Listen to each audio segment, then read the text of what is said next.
I said it last week and I will say it again. Aussies are taking over on the PGA Tour. Congratulations to Matt Jones. He walked away with the win on Sunday at the Shell Houston Open, meaning the first-time winner has punched the last ticket to Augusta, and he also becomes the fourth Australian to win it this season. But I think we can all agree, out of all the Aussies that have won so far, Jones did it in the most dramatic fashion.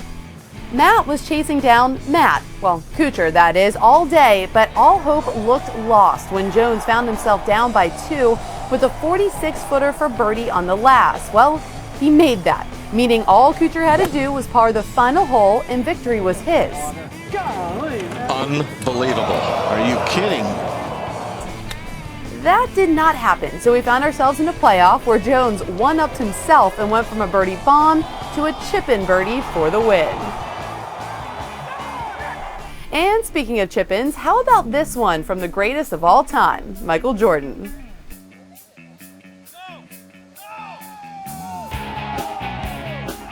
MJ made that chip-in birdie in his own celebrity golf tournament while playing with the great one, Wayne Gretzky. And I know you see where this is going from. The great one to the great one's daughter, Paulina Gretzky. She graced the cover of Golf Digest magazine this past week, and it caused quite the commotion.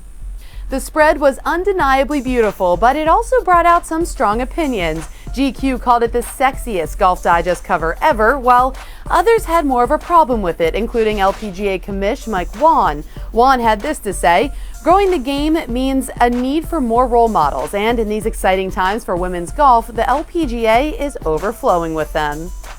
Regardless of what side of the conversation you fall on, the point is that it caused quite the conversation starter, which is really what any publication is trying to do. All right, now from a beautiful cover on Golf Digest to a photo that caused quite the conversation on Twitter.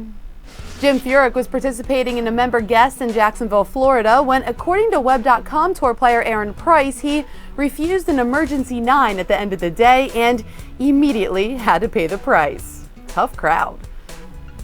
And I'll leave you with Keegan Bradley and some of his mini human fans. Bradley always has quite the following, and in Houston, that was no exception. The major champ was high-fiving kids as he walked to the tee, but couldn't get everyone. It's all right. That baby has plenty of years ahead of him to get that high five. That's all I've got for you this week. Remember, we can talk about it on Twitter using #TrendingOnTour. But lastly, let me officially welcome you to Masters Week. Oh, such a nice line to say, isn't it? Of course, Aussie Adam Scott will be looking to defend his title. Like I said, it's their world. We're just living in it. See you next week.